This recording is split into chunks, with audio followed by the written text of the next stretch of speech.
Please welcome to the stage Eric Cunningham, Vice President of Cadillac North America Sales, Service, and Marketing at General Motors. Jamail Hester, Chief of Staff to the President of North America at Coca-Cola. Marion Brooks, Vice President and U.S. Head of Diversity and Inclusion at Novartis. Moderated by Robert Ladd, Global Head of Ethics, Risk, and Compliance of Oncology at Novartis.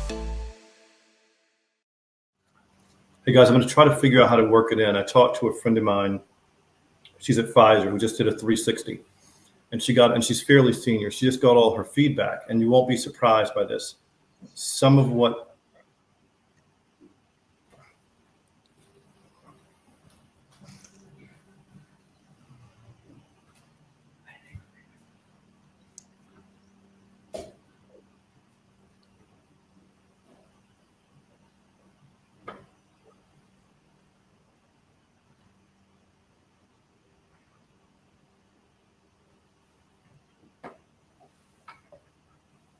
Okay, ladies and gentlemen, I would like to thank you today for joining us. And we're going to have a panel discussion on success strategies for navigating the corporate landscape. And really what I want to spend a moment to do is, as we spend the time with three gentlemen you see here, I wanted to set the tone for us just a moment. I thought of an interesting story the other day. I remember when my daughter was 5 years old, we were walking through Manhattan and I saw an old friend of mine, an African-American male. And I hugged him, I shook his hand, and I said, "How you doing, brother?" And we walked away. I was holding my daughter's hand and said, "Daddy, that's not your brother. Why did you call him brother?" And I took a moment to explain to my 5-year-old that where I grew up in the South, that African-American men, we refer to each other as brother. It's a way to show solidarity, a common ancestry, and a common struggle. And so with that, I'm really happy that I have these three brothers today on this panel. And we're going to spend a little bit of time talking about their journeys, the corporate landscape, with the hope that we can impart and share some wisdom that each of you can benefit from. Now, the other benefit of this panel is we have the opportunity and ability for you guys to please in the chat ask any questions you would like. We had a pre-conversation, and these gentlemen are willing to share their thoughts as directly and openly as you're comfortable hearing them. So with that, let me get started. So listen, each of you guys have had a very, very successful career thus far in each of your independent areas of study and work. But I'm really curious about the nuances, the differences, the things that don't show up in your bio that can tell me and tell us a little bit about your life journey. So really what I would like to do is hear a bit about your origin story, how you grew up and how you got here.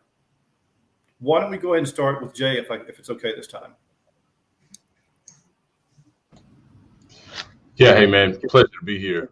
Really an honor. I appreciate the ELC and their continued commitment to our plight. What I would say is I'm from Chattanooga, Tennessee, and my brother, I'm the same way, right? At the end of the day, that's how I greet all of us. And I was taught that corporately by a good friend, Craig Williams. He did that at a very high level. First time I saw that in the corporate space. So I guess the origin is I'm from Chattanooga, Tennessee. I went to University of Tennessee. I grew up around value driven men. I was raised by a village with arms locked around me that were great examples for me. And I can talk about my mom, I can talk about my grandmother, I can talk about all those loved ones that nurtured me, but today it's about us. And I think that's what helped me to become who I am. That example hopefully shows up in everything I do. I've been in CPG, 5 different categories, 3 Fortune companies, 18 years at this point. I work for the Coke company. Of course, you saw that. So, but the origin is basically, that's what planted the dirt for me. And that's the example that I try to follow, my father, my grandfathers, and I try to live those examples that were instilled in me. So that's me. A fellow Southerner, I love it. Let me go now to my brother, Marion, who I also have had the pleasure of working with at Novartis.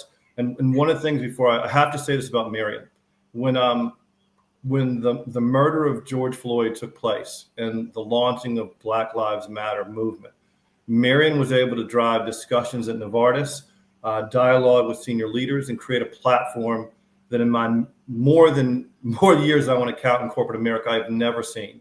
So for that, I continue to be indebted to this brother for what he's done. But Marion, let me ask you the same question that Jay answered. Turn it over to you.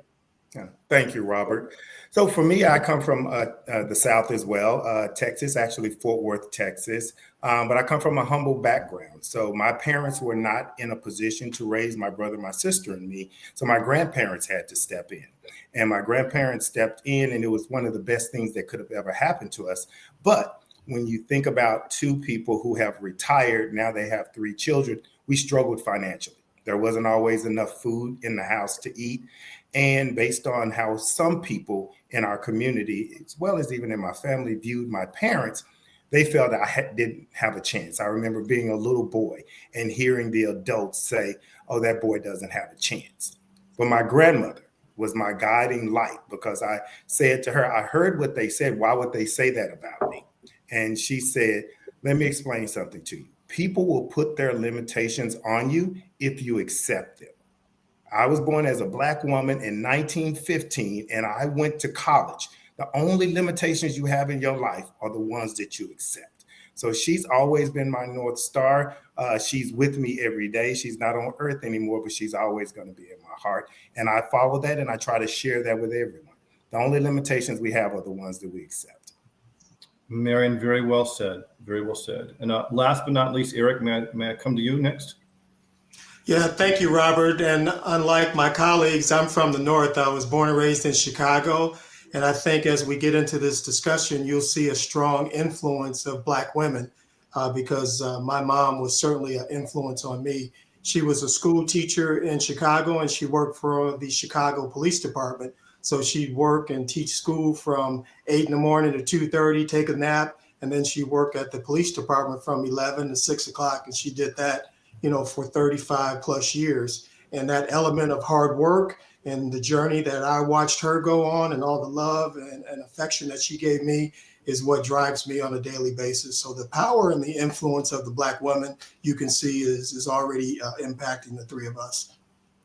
What's wonderful about what each of you shared, I was going to ask a bit about kind of role models and who you've modeled your values and your not so much career, but your values and your drive after. And you've all spoken about your family a little bit, which is wonderful. So let me change that question a little bit. I'm curious, if you think about your career in corporate America thus far, are there leaders or role models within the setting of your company or other companies that you can point to as where you've learned from and where you've gotten guidance? And Marion, can we start with you this time? Yes. So there's so many people, and we have to talk about the difference between mentors and sponsors. But there's so many people who have really helped me along my career, and that's why I give back so much to other people, because I didn't get here by myself.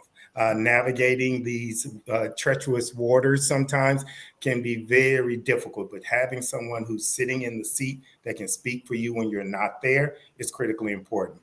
So when I think about the people who've had the most impact on my career, it's been a lot of women. There have been a number of men as well, but Rashima Kemps Polanco, who is the VP of our oncology division now, she is an amazing leader. I have learned so much from her, and she's helped me to navigate it. She left Novartis, came back to Novartis. So she's been a thread of, I think, tremendous support for me throughout my career. I have other people like Lisa Deschamps that has been a great supporter for me throughout my career. Kristen Harrington Smith. So just a lot of people, Brian Goff. So I can go on and on about the people who've really helped me to become the man that I am and the leader that I am today. Eric, can you give us a few examples, if you don't mind? Yes, I can, Robert. And like Marion said, you can't do it alone, and you need a network, and you need a sponsor and a mentor. And I know we're going to get into that dialogue. But earlier on in my career, I met some incredible people. So I worked with General Motors. When I started my career, I was working for Buick Motor Division. And at the time, the employees of Buick formed an organization called Just Us, which was just a group of African Americans that got together to provide mentoring and coaching for young African Americans entering General Motors. And I was fortunate to join that organization, met a guy named Bill Powell who just changed my life. He was very hard on me, very demanding, but at the same time, he helped me navigate this cultural transition from coming from the streets of Chicago to working for a Fortune 500 company. And he was just a major influence. One of the things he taught me early on is like working for General Motors, you have this board across your back. And on each side, there's a bucket on each side, and you're crossing this hot desert. And he said, Cunningham, don't let anybody put extra sand in those buckets because your journey crossing this desert is already hard enough. And that's just one of the great examples that he taught me early on. But this organization, Just Us, was very powerful back in the early 80s. And, you know, I owe a lot of my success to the individuals like Bill Powell, Ron Strayhorn, some of those folks that have retired from General Motors. What they did in Just Us really guided me. And then today, you know, I have a mixture of African-American mentors and sponsors, as well as non-African-American mentors and sponsors. And there's a guy named Brian Sweeney who is white, who is just like Bill Powell, only, you know, taking a white perspective on it, just as hard on me, but bringing a totally different perspective because he's not African-American. So I think having that mixture and having a multicultural mentor and sponsor and network team is super important. And I know we're going to talk more about that as we get into the discussion. You know, Eric, that was a lesson it took me a while to learn, because early in my career, I looked for people who looked like me and they weren't available. I did not have the foresight, or maybe the word is maturity, to look at and seek mentors who did not look like me. Jake, I turn it over to you next. Yeah, I'm in the same camp. The multiple Fortune companies I've worked, I would tell you one thing. Mike has a great book around choice, but one thing that is very important that all of us have to think about is navigating, no matter where we may be, to build those relationships. And relationships literally make this world go round. But a company like the Coca-Cola company, it's everything. So what I would say is, you know, being able to find people that look like you, that you're aspiring to become is great, but it's not there. So you have to be able to look left, right, up, down, and around the enterprise to find other images as well as voices to help you navigate. So for me, I've built a little bit of a knack as a connector. I'm very good about building relationships at each company I've been. And here at Coke, it's inside, outside. You know, I have folks that own bottling ownership, such as the great Junior Bridgman, the great Troy Taylor.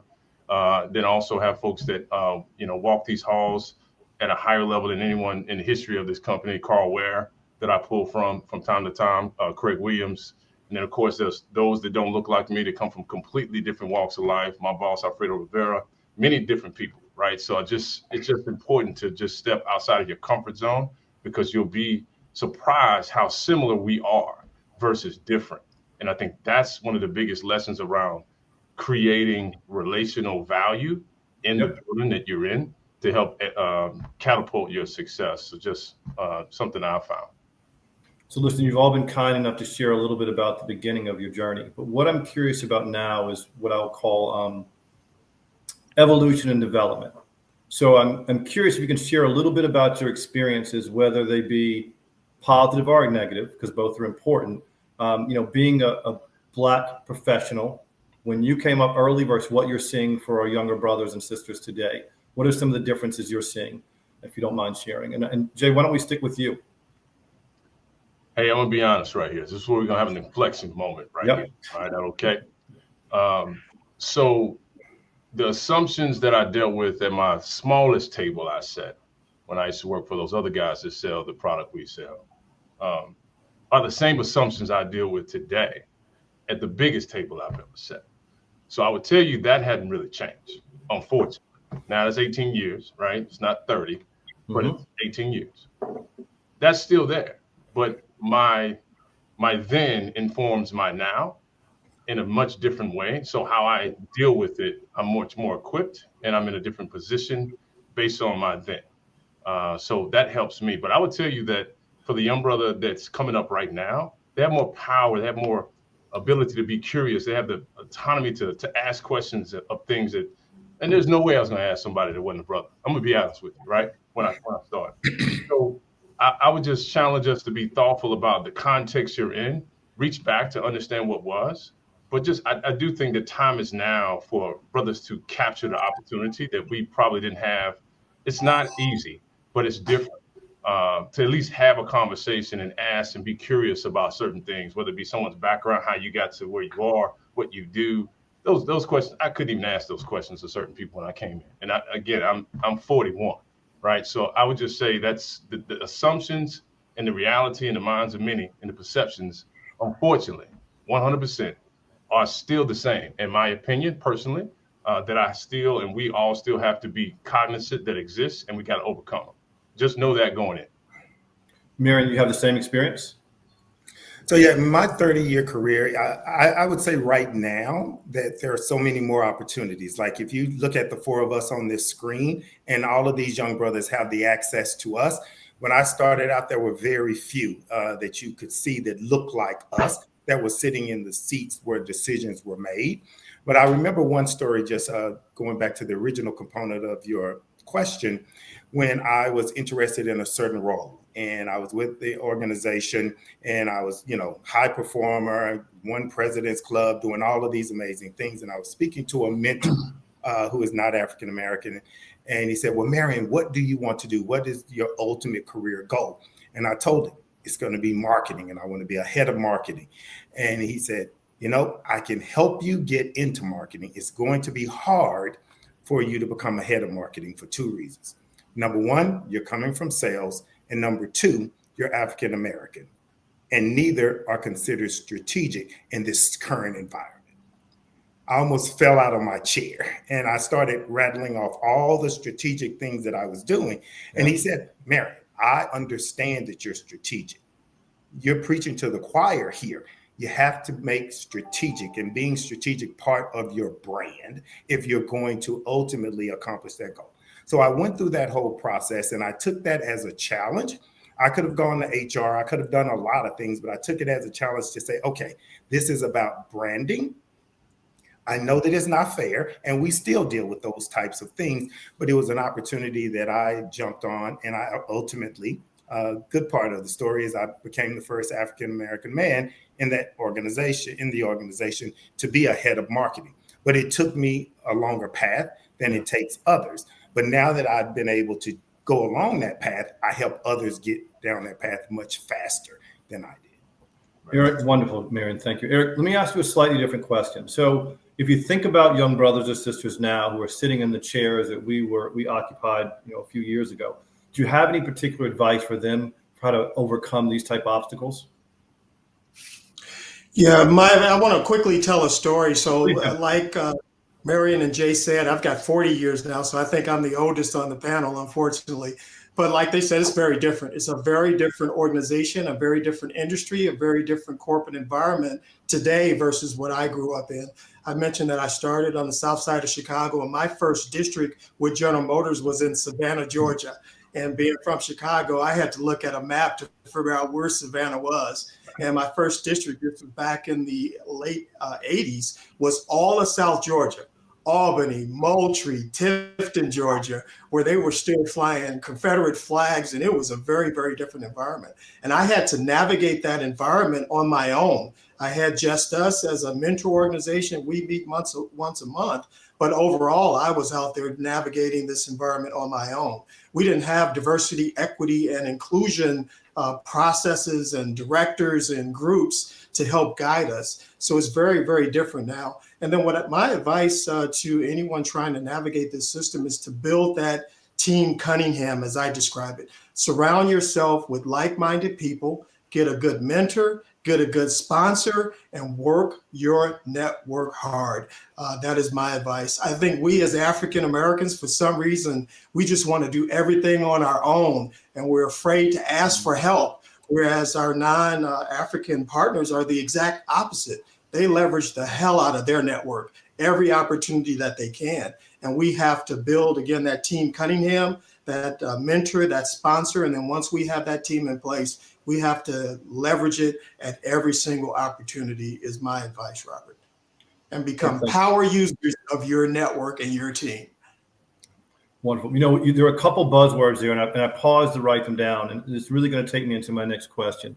On our own, only, when we're on our own. So Marion, let me come back to you for a second, my brother. Can you talk about what it feels like to be the only? And I'm not assuming, I can assume we've all been the only in a room. Can you talk a little bit about what it feels like to be the only? and how you have overcome that in both your peer group, leadership group, and even for your direct reports. How do you manage being the only?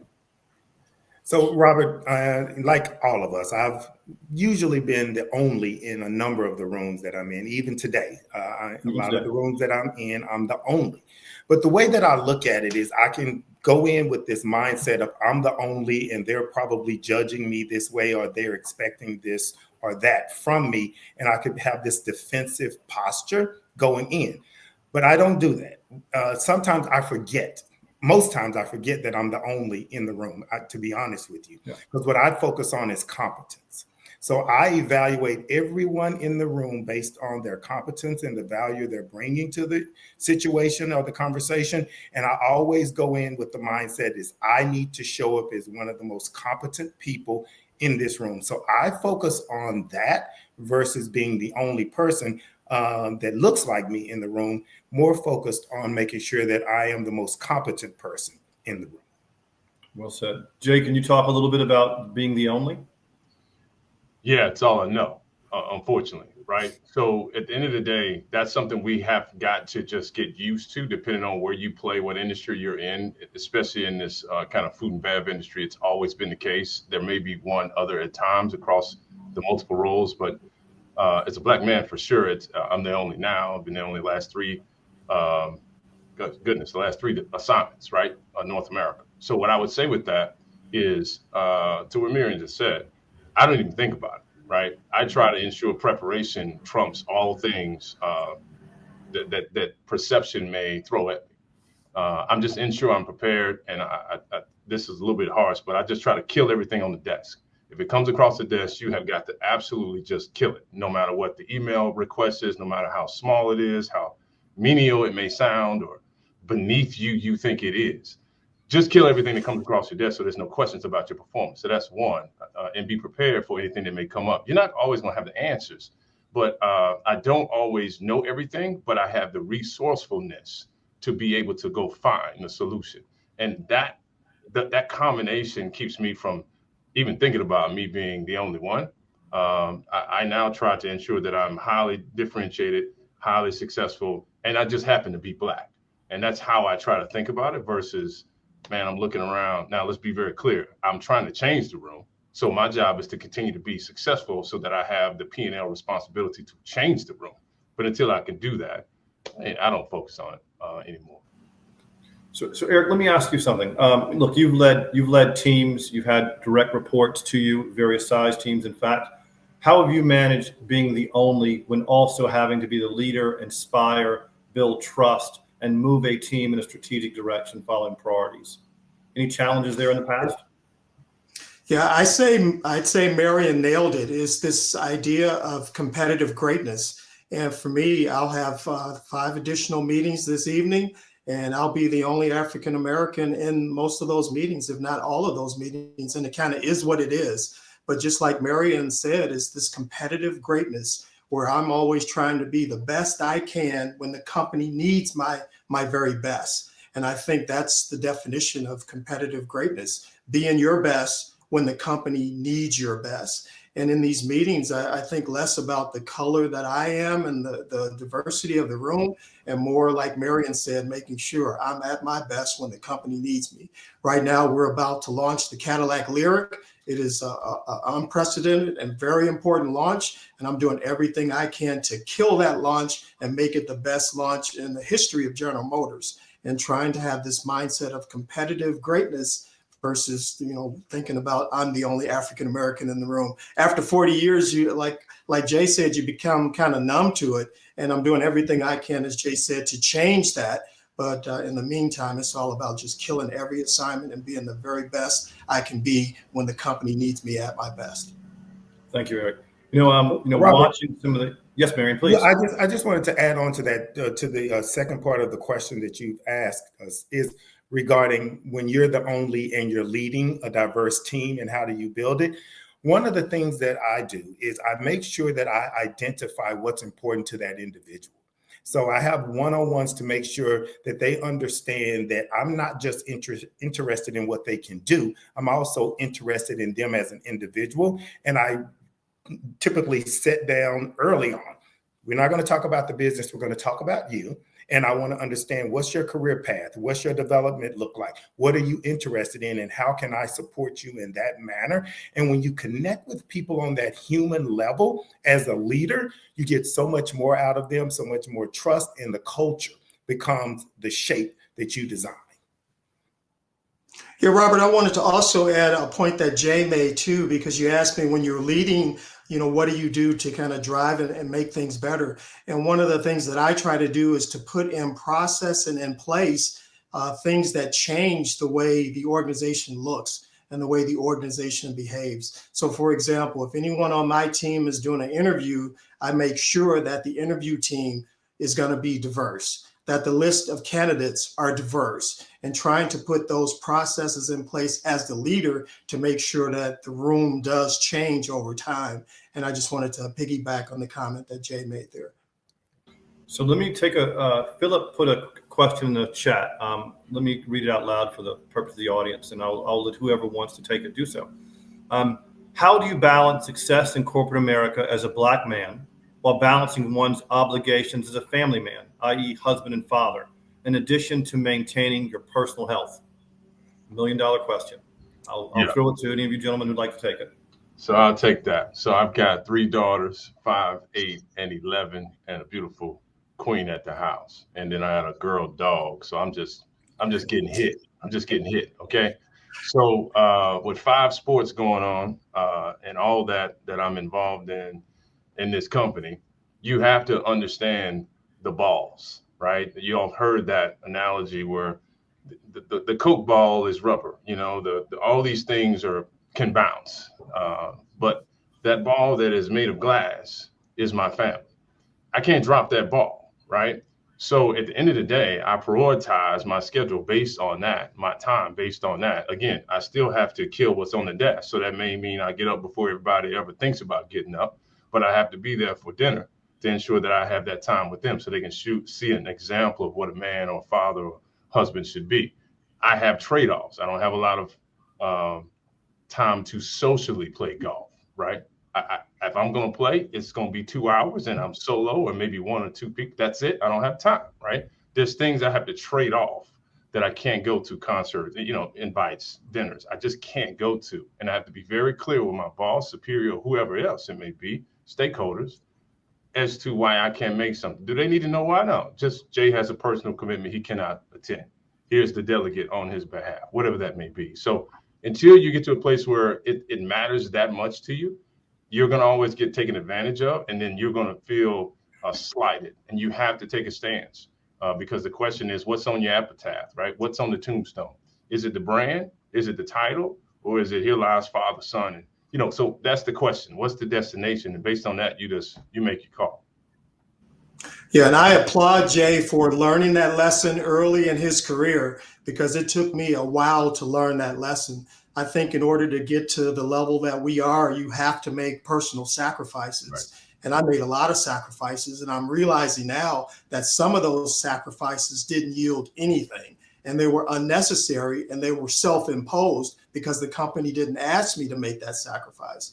And I think you have to find that balance early in your career. You can't be your best if your family is not happy and if you're not happy when you leave the workplace. And you just have to rewire your brain. It's so important. And Jay, again, I applaud you for learning that lesson early in your career. You can't be successful and at the top of the company if you don't have a good home base that's in balance, where you can come back to where you're very, very happy and your family's very happy. So putting family first is paramount, in my opinion.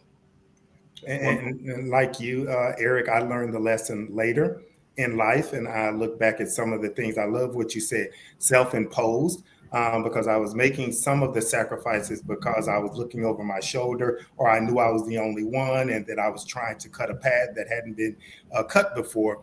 But you don't want to, at the end of the day, look back on your life and your children, your spouse, your family feels that you were not present. You might have been there physically, but were you present? And I feel there were some times in my life where I was there physically, but mentally I wasn't present. And that's something that we should all continue to evaluate. Another great question in the chat coming from Lawson. How do you balance the need to code switch with your desire to be your authentic self? If we have members in the audience, code switch is essentially, I'll use myself as an example. My Southern accent is much heavier when I'm in North Carolina. So that's just a really rudimentary example of code switching. Anyone want to field and share an answer on this question? Yeah, so I call it like this iceberg, right? So every company culture has 20% of the iceberg above the surface, that 80% is below, and that culture is going to help you understand what's most important, how you show up, right? So that if you know anything about iceberg, that's just kind of how I think about it. So how you show up, those norms underneath the surface, no one really articulates that. It's not in the company statement. It's just how people are, how they behave out of work, in work. Above the surface is kind of like the mission statement, all that stuff, how people have meetings and all that kind of stuff. The code switching becomes that much more difficult if your values don't match up with that iceberg, right? So if you're at a company that is extremely informal and extremely, whatever that may be on the spectrum, then you're gonna have to switch a lot of codes, right? Whereas if you're at a place where, okay, you can be somewhat of yourself. I'm not the person in the camp that I can bring my whole self to any company. I'm just gonna be honest with you. That's just not, that's just how I am. But I can bring a whole lot more to this organization than I could at others that I've been, right? So I think you have to kind of make a decision. The code switching is always going to be there because this corporate America design was built not by us, not for us. So you're always going to have to adapt. I don't think you should ever fully assimilate. You'll always have to adapt a little bit. And to a certain degree, you have to decide how much you want to switch. But I want to make sure that no one thinks you should lose yourself in order to be in code with where you are, and be thoughtful of where you work. And if you don't match up well with the code of that company culture, then you need to think about another one. That's just my opinion. And thank you for saying that not lose who you are. That's the important lesson in your statement. Eric or Marion, anything to add? Yes, I think it's important, and I agree with everything that Jay said, is to make sure that you stay authentic to yourself, but appropriate for the moment. Right. So I actually had a young man reach out to me. I do executive coaching as well. And I had a young man recently graduated, got hired at a law firm. He's an attorney, and he was struggling because some of his friends were giving him a hard time about what they considered he was doing his code switching to fit in at the law firm. And he was really struggling with it. And so I had a conversation with him, and we talked it through. And I said, so I have a question for you. Do you have the same types of conversations and use the same language, the same body language, all of those things when you're talking to your friends as you do when you're talking to your parents? And he said, absolutely not. I said, so you make sure that the conversation and the way that you show up is appropriate for the environment and the audience that you're engaging with. He said, yes. I said, but are you your authentic self in both of those situations? He said, absolutely. Take that same approach in corporate America. Great advice. Eric, anything to add? No, I think they both really nailed it. So I'm a member of Omega Psi Phi fraternity, and there are things I do with the bros that I would never do in a corporate boardroom at General Motors. So anyone saying that, I'm always my true self at work is not giving you the real deal. You have to find the balance, and you have to know when to, bring the best or 90% of yourself to a discussion, and when to be in corporate America and talk like you're in corporate America. And finding that balance is very difficult at times. But I think the journey that General Motors has been on, we're getting more and more comfortable. And I think Jay also nailed it. Make sure you find a company and an organization that aligns with who your true self is. And if you do that, it makes the journey a lot easier. But I can never, just like Jay said, just be my full self running Cadillac because that's just inappropriate. And I'm a noob as well, Eric. So I get you. We're in the same place. So we have another good question from a gentleman from Mentor, who asked, people always talk about using your network, and many of us are great at meeting people. Heck, if you've had success in the dating world, you got pretty good at that. However, how do you convert those contacts to a network, and what approach should you use to get the support you need? Conversion of meeting people, greeting people to a network and building support. Marion, I'm going to start with you because we've talked about this before. So if I can have you chime in, it'll be great.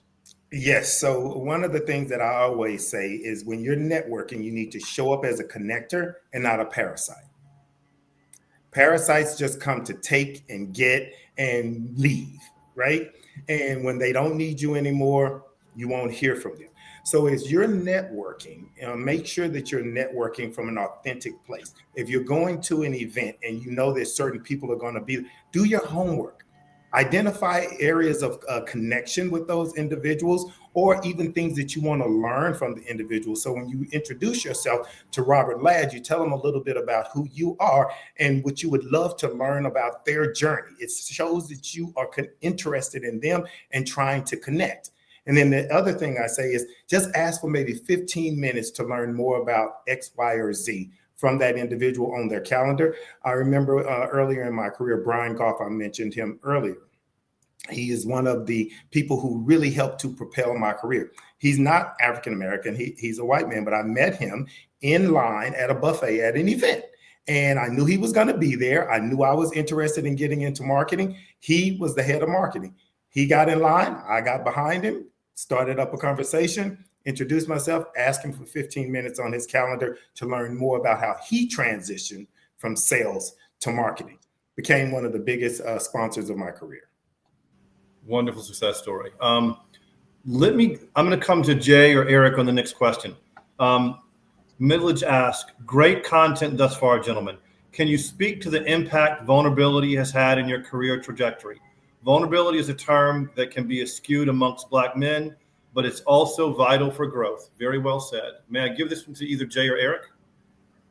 Yeah, I'll take it, Eric, and then love to hear your thoughts on it with your wisdom there. 40 years, that's amazing, my brother. What I would say is until you can be honest and transparent in your at least with me, I found the more honest and transparent I have been with my superiors around what I desire to become or what I desire, and from a development perspective, as I hold that back, I got the hold back feedback. But as I'm transparent and very clear, and that's vulnerable, right? Because now you're dealing with what Marion said, you don't know what they're going to say back. Let's be clear. You're putting yourself out there, right? And a lot of the responses sometimes are not always positive. And we're in a better world, I think, today than we were when he talked about what he went through. But there's still that exists. But when you share those aspirations and be vulnerable to say, look, I want to be in your chair at some point. Could you help me understand what experiences I should say no to and yes to as I navigate there? I'm not saying I want it today, but I want you to help me figure out what steps I should be thinking about in the future. If I don't ask that question, I'm not standing here on this call today, right? You have to be very vulnerable and be okay. That's a career kind of conversation, but that's one that I've said over the last 8 to 10 years. I've started to be very transparent and honest about what I desire and where I feel I have gaps, and just being open with those I think can impact it because they've been there before, and they've helped me change my career trajectory based on that vulnerability. That's just example, I guess. Eric. Yeah, I would add, Robert, we're humans and we need to make human connections. And when you can do that in a corporate environment, you can put a rocket on the back of a team. I'm also a cancer survivor. And when I share my cancer journey with my team, they rally behind me. So this element of vulnerability, I think, is super important because we're all humans and you have to make that human connection. I would not tell all my personal information. That's not being vulnerable. That's just being stupid. But sharing and making that human connection is super important. And I've shared my cancer journey with so many in General Motors, and it's helped me make those connections, and it's really inspired my team. So why don't we do this? We have about a minute and a half left. I'll open it up. I'll start with you, Marion. Any final quick word of wisdom to our brothers and sisters on the line, and then I'll go to you, Eric. Then I'll go to Jay, and I'm going to leave it to our longest tenured colleague here in corporate America, 40 years, to Eric to final words. But let's start with you, Marion. So 2 things that I would leave the audience with. If you are not in tune with emotional intelligence, if you don't know where you fit in the 4 quadrants, please explore. It actually 80% of our success is based on emotional intelligence, only 20% on IQ. So please make sure that you build that muscle. It will help you to run circles around your competitors, as well as be the leader that you desire to be. Number 2 is have an active developmental plan or career plan, understanding where you're trying to go, your current strengths, and as well as your opportunities, and actions that you're taking to move towards it. It's a great segue to engage people to help you along your path in your career. So those are my 2 pieces. Wonderful. Jay? No, hey, again, just so thankful to be here to have this conversation. Hopefully there's some value. I would say I love what Miran shared. That was a very vulnerable moment for him to kind of share that story, but be very careful not to overinvest in feedback by someone that isn't empowered to give you a yes. So be very thoughtful about letting folks get into your DNA that are naysayers. That actually cannot even give you the opportunity you want. So that's one thing. Be thoughtful about the feedback you received. Clearly, he kept moving, right? The second I would say is, to his point, you have to be clear. Spend some time visualizing what success looks like where you are, 3, 5, 10, 15, 20, whatever that may be. But start with the baby steps, but definitely visualize it, and then start to engage mentors and sponsors to help them help you navigate where you want to go. Because if you just say, I want to be successful, it's very difficult to get someone to actually sponsor or mentor you. They don't really know where to take that. So be very clear. Spend some time on you, understanding where you want to go, and identify people on an org chart. All right, I want to be that person, or I want to be that person, whatever that may be, and then start backwards. And that's the conversation I would encourage you to start having to try to get that mentorship you're looking for. And lastly, I want to go to Eric, the leader of Team Cunningham. I love that phrase, by the way, Eric. Thank you for sharing that. After you, sir. Two very quick ones, Robert. First, be a great listener. We live in a world of talkers and actors and very few doers. And I've always prided myself on being the person in the room that's the best listener, a skill that we can all be very, very successful at. And then the second point, we as African-American men that are in positions of leadership, we owe the country our very, very best. And we have to connect with each other and help each other and build a network, as I talked about throughout the course of the conversation. It's just so important that we work even closer and more with each other to help each other. And if I could help Marion or Jay with anything, lending my time and my energy to make sure that you 2 young brothers are successful. I just think it's very important. And it's at a time in our country where we really have to come together and work even closer together, in my opinion. And Robert, just thank you for the opportunity to talk to the team. Listen, I wish I would have had these type opportunities many years ago when I began my legal career and then my career in corporate America. I thank each of you for your candor, for your time. And I have to thank ELC for giving the opportunity for these type dialogues. I wish we could have these type of touch bases, encouragement, and soul searching on a monthly basis, because this has done my spirit well. And I hope it has for our audience as well. So thank you all, gentlemen, very much. Thank you, my brothers. Thank you. Thank you, Robert. Thank you for the opportunity. It was a pleasure.